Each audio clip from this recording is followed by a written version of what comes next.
So this is our second lesson on European transformations. And in this lesson we're going to focus on the Renaissance, what it was politically and culturally, as well as some key features of the Renaissance like banking, the printing press, and the Reformation. So the Renaissance starts in Italy, right? And Renaissance means rebirth, as in the rebirth of Greek and Roman learning and culture. Now, as you know, Rome is in Italy, so it's no surprise that the Renaissance starts here. This was the center of the Roman Empire, and so there are more resources there, there's more learning, there's more intellectual capital, as we say, and it's also at the center of, geographically, of Europe itself. And so in Italy during the early Renaissance, these older Latin and Greek texts start to be translated, and visual arts and architecture begin to copy these Greco-Roman or classical styles. And there were some major political changes that went on during this time period, particularly under people like Machiavelli and the Borgias. Right? Politics was incredibly ruthless in early Renaissance Italy. I mean, we see this in Shakespeare's plays, right?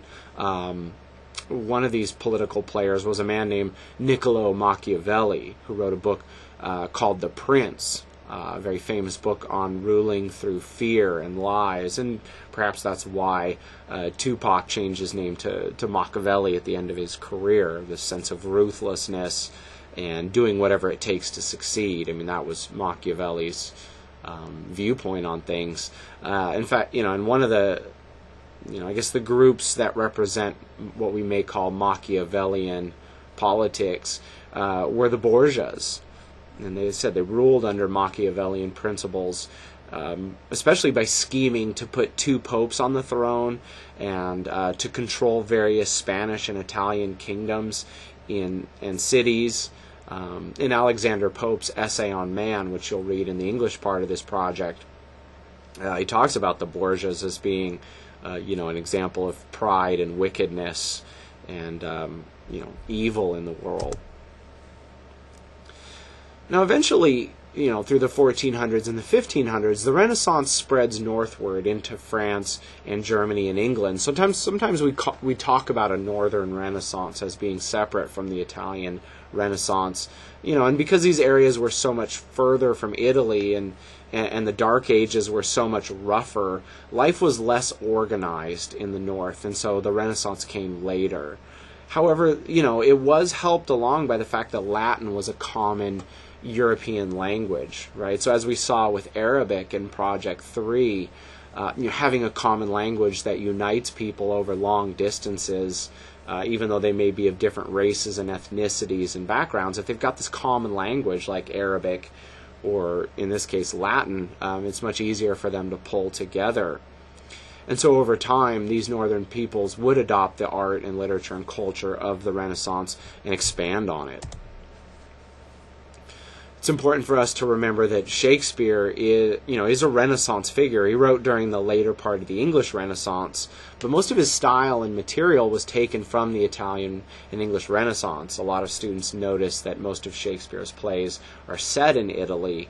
That's where his material came from. And in the English part of this project, we're going to read The Merchant of Venice. So we'll go back to Venice again, just like we did with Othello in Project 3.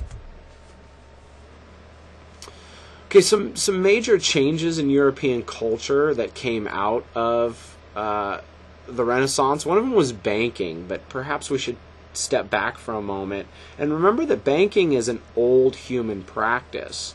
In fact, we have records from the Babylonians and Sumerians who had a practice of borrowing money against expected crop harvests. Right, so farmers would go into the cities and say, I expect to get this much money out of my crops. Will you loan me some money so that I can live until the crops, grow and I can harvest them and sell them? We need to remember, though, that traditionally it was forbidden to lend money at interest, especially for Christians who, didn't come along until long after the Babylonian and Sumerian period. But traditionally, especially for European Christians, lending money at interest was forbidden. But this changes, and so at first the laws against usury, and usury is the fancy way of saying letting people borrow money at interest, these laws were relaxed, and the first people to loan money at interest or to practice usury were the Jews. They were allowed to lend money at interest, often because they were forbidden to own land or to do other business. And we're going to see some of this when we study the Merchant of Venice. And Christians didn't loan money at interest. They thought it was sinful, but eventually they couldn't resist. I mean, they realized that loaning money at interest can make you very, very rich. And among the first great banking families, in this case in Italy, were the Medicis. And the growing wealth of the Medicis and other early Italian banking families were part of why places like Venice and Florence were so wealthy in the early Renaissance. And eventually, lending money at interest just spreads, and this, causes the European economy to explode. The Europeans started this practice of loaning money and selling bonds. And a bond is basically a fancy IOU, right? You need money, so you say, hey, I'll sell you a bond, and it's just a piece of paper that says, you're going to give me $100, and after some period of time, I'm going to give you back $110. And this system grows. And not all bonds were paid. Again, as we're going to see in The Merchant of Venice, not all bonds were paid. And so people would, kind of bet money on whether bonds would be profitable or not. And this all just becomes known as finance. When you hear the word finance, really what we're talking about is the ways in which we loan money at interest. And finance became very important to European economies. Finance helped early explorers and early joint stock companies. These are some of those early corporations that I talked about in a previous lesson. Finance allowed these companies to invest in ships and men. And it was risky, right? I mean, ships sink. And we have pirates. And we have natural disasters. And so it was risky, but very, very profitable, for these wealthy people to invest money in ships and exploration and trade. And again, we're going to see all this in Shakespeare's play. Another big change in Europe that came out of the Renaissance was the printing press. And we have to remember that printing was an older technology. The Chinese had and the Koreans were doing printing long before the Europeans. The Chinese used what we call woodblock, which, they would carve all the Chinese characters into a block of wood and then dip it in ink and then press it against the paper. That was very time-consuming, though, because, you had to make a block of wood for every page of text. The Koreans developed movable type, where they would use characters over and over again and lock them into a frame and then press the frame against the paper, and make as many copies as they needed of that page, and then pull the characters out of the frame and set in new characters, and again press as many pages as they needed. It's not known whether Europeans knew about this technology or not. It's possible that Gutenberg knew about movable type from Korea, but he probably invented it independently, and this was his major contribution. So the first book that Gutenberg printed was the Bible. And we have to remember that in the medieval period, Bibles were copied by hand. And so a Bible was as expensive as a house. I mean, in our day and age, one copy of the Bible would be like $300,000 because you had to pay monks to sit there and copy it, every page by hand.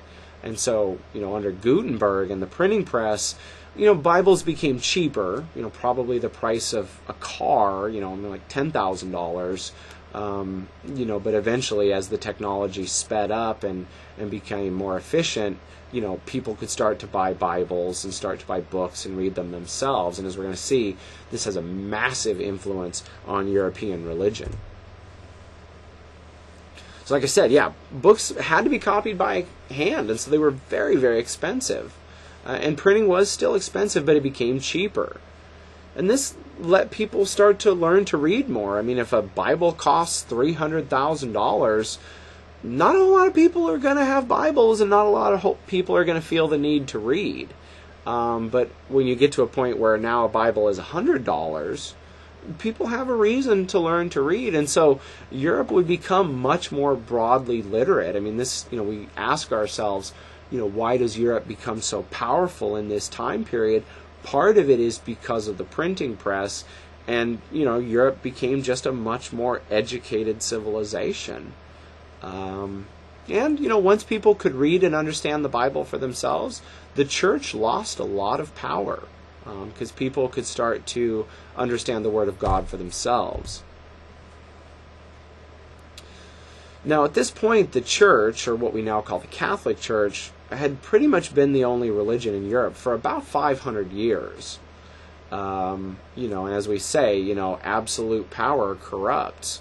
And the medieval church had a lot of controversies. I mean, examples literally of popes murdering each other, or bishops murdering popes so that they could then become pope. The shift of the Holy See, or the capital of the church, shifted to Avignon, France. In fact, for a time period there were two popes. There's a pope in France and a pope in Rome, and they're fighting over who the real pope is. And we have popes having children at this time period, priests who couldn't even read the Bible. I mean, literally, if you can imagine. I mean, priests who would get up in front of their congregations and just kind of say whatever they understood. They couldn't read the Bible itself. And so a lot of corruption in the medieval church. And this really breaks wide open. I mean, the straw that broke the camel's back was the so-called indulgence controversy. Now, you have to understand that medieval Catholicism had three afterlives. It was heaven, hell, and purgatory. Right? Purgatory was where you went if you were not bad enough to go to hell and not good enough to go to heaven. The word purge, which is the root word of purgatory, purge means to get rid of stuff. So people would have to go to purgatory to get rid of their sins, to almost have them burned off. And so these medieval priests, under the permission of the church, would take money from people so that their relatives could get out of purgatory sooner. They also sold special documents that would sometimes forgive sins. Sometimes people would even buy these things in advance, and these were called indulgences. So a priest would take some money. So a priest would take some money and then give the sinner a document saying, these sins will be forgiven when you go to purgatory. Sometimes these people would buy them in advance, I think I'm going to murder my wife, so I better buy an indulgence. That way I can murder her and then be forgiven for it. I mean, it was really corrupt. These people get the idea that you get into heaven through money and not through being a good Christian. And so in protest to this, a man named Martin Luther, right, not Martin Luther King, right, Martin Luther, a German monk, published his 95 Theses, right, his 95 arguments. And this act set off a chain reaction across Northern and Western Europe. I mean, the Europeans were sick of this. They were sick of the church and its bad behavior and these indulgences and all this bad stuff. And so, Luther is again another one of these, straws that broke the camel's back of world history, right? And so Luther, along with another important theologian, this man, a Frenchman named Jean Calvin, proposed Christian ideas that ran counter to the church. And so they started having these breakaway groups across Europe who said, we're not going to follow the church anymore. One of the big shifts was Luther's idea from the Bible, and this comes from the Bible itself, that only faith could get Christians into heaven, and that it wasn't good actions that mattered. It was faith in Jesus that mattered. Calvin's major interpretation was that some people were predestined to go to heaven. It was known by God and Jesus and whoever that these people would go to heaven. It was known before they were even born. And so these people didn't get into heaven because of the good things they did or the good things they believed. Those were evidence that they were predestined to go to heaven, not the cause. And this picture down at the bottom here, I mean, those are the American Puritans, or we call the Pilgrims. And the Pilgrims were a Calvinist group from England, and they got pushed out of England and ended up in the Netherlands for a while. And then when Catholic Spain was coming to attack the Netherlands, these Puritans jumped in the Mayflower and ran away.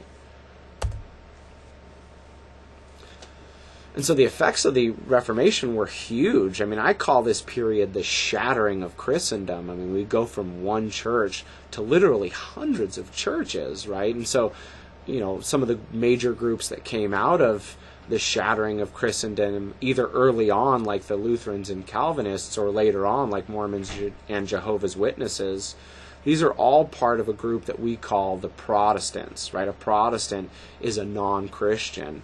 And we get tons of Protestant groups coming out of this time period, and really all the way up into the present. I mean, Christianity is still spinning off new groups that we just consider Protestant because they're not Catholic. But in general, these early Protestant groups argued for a more direct relationship between man and God that was free of the elaborate hierarchy of men between man and God, right? So a lot of these Protestants, they wanted to get rid of priests and bishops and cardinals and popes and all that, and just it's man and God that matters. And that was a big change because, of course, the church was so big and so rich and so powerful. I mean, this was a religious change, but also a political and an economic and sometimes even a military change that happened across Europe. And so we see this map here of Europe, right? The red countries are Catholic countries, and the blue countries are Protestant countries.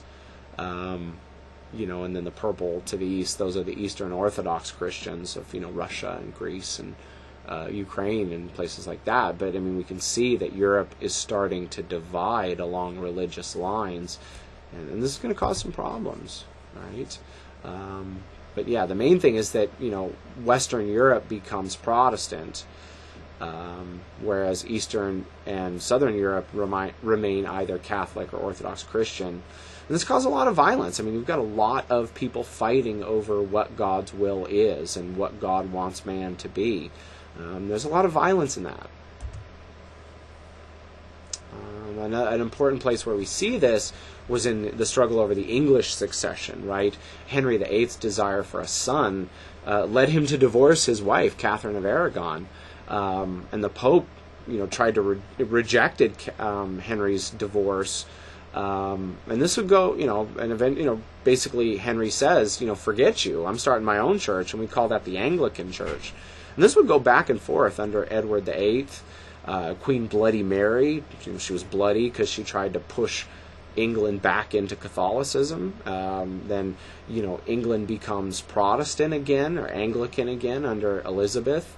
And then the Stuarts, James I and Charles I. And so, like I said, I mean, these conflicts push the Puritan groups into the Netherlands and North America and just rock England for centuries. I mean, you have just groups of Protestants and Catholics murdering each other.